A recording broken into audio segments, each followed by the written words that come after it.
যে আমি সদৌ বিটিসি কৰ্মচাৰী সন্মিলনী আমাৰ যোৱা যেটো নিৰ্বাচন বিটিসিৰ নিৰ্বাচন 2025 নিৰ্বাচন হৈ গ'ল এই নিৰ্বাচনত আমি সদৌ বিটিসি কৰ্মচাৰী সন্মিলনীয়ে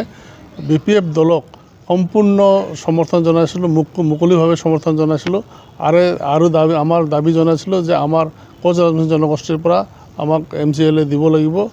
MCLA দিয়াৰ কাৰণে আমি দাবী জনাইছিলোঁ এই দাবীৰ প্ৰতিফলত আমি আজি দুজনকৈ MCLA পাবলৈ সক্ষম হৈছোঁ আৰু এই সক্ষম হোৱাৰ কাৰণে আমি সুখী হৈছোঁ এই কাৰণে আমি আজি আমাৰ বিটিসিৰ মাননীয় চিফ হাগ্ৰামা মহিলাৰী দেৱক মাননীয় হাগ্ৰামা মহিলাৰী দেৱক আমি ধন্যবাদ জনাইছোঁ আৰু আমাৰ তৰফৰ পৰা আমি অশেষ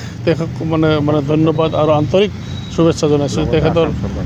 তেখেতৰ এই শুভ কামৰ কাৰণে আৰু তেখেতৰ এই শুভ ইচ্ছা বা তেখেতৰ সদ্ভাৱৰ কাৰণে আৰু লগতে আমি অসম চৰকাৰকো আমাৰ এই প্ৰতিনিধি দুজনক তেওঁলোকে নমিনেটেড কৰাৰ কাৰণে আমি ধন্যবাদ জনাইছোঁ বিশেষকৈ আমি আমাৰ বিটিসিৰ চিফ হাগ্ৰামা মহিলাৰী দেৱক আমি বিশেষকৈ আমাৰ ফালৰ পৰা বিটিসি কৰ্মচাৰীসকলক ধন্যবাদ জনাইছোঁ আৰু আমি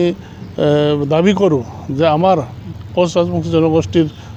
ফালৰ পৰা যেহেতু MCLA দিয়া হৈছে গতিকে ইয়াৰে ভিতৰত এজন বিশেষকৈ আমাৰ কৰ্মেশ্বৰ ৰায়ক আমাক এটা ভাল দপ্তৰ দি যাতে EM দিয়া হয় আৰু EM দি আমাৰ জনগোষ্ঠীৰ কাম কৰাৰ কাৰণে তেওঁক যাতে সুবিধা দিয়া হয় আৰু সুবিধা দি যাতে জনগোষ্ঠীৰ উন্নয়নৰ ক্ষেত্ৰত এটা সদিচ্ছা দেখুৱায় তাৰ কাৰণে আমি আমাৰ বিটিসিৰ চিফ তথা BPFৰ মুৰব্বী মাননীয় হাগ্ৰামা মহিলাৰী দেৱক আমি অনুৰোধ জনাইছোঁ দাবী জনাইছোঁ দীৰ্ঘদিন ধৰি আজি কোচ ৰাজবংশী জনগোষ্ঠীৰ হৈ তেখেতে কাম কাজ কৰি আছে আজিলৈকে কোচ ৰাজবংশী জনগোষ্ঠীৰ হৈ কাম কাজ কৰি আছে আৰু আমাৰ বিশ্বাস তেখেতৰ জৰিয়তে আমাৰ কোচ ৰাজবংশী জনগোষ্ঠীৰ উত্তৰণ হ'ব উন্নয়ন হ'ব আৰু সেইকাৰণে আমি কৰ্মেশ্বৰ ৰায়ক MCLA দিছে এতিয়া EM দি যাতে আমাৰ কোচ ৰাজবংশী জনগোষ্ঠীৰ উন্নয়নৰ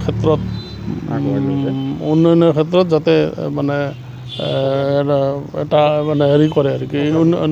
উন্নয়নৰ ক্ষেত্ৰত আমাক সহযোগিতা কৰে বা আমাক সুযোগ দিয়ে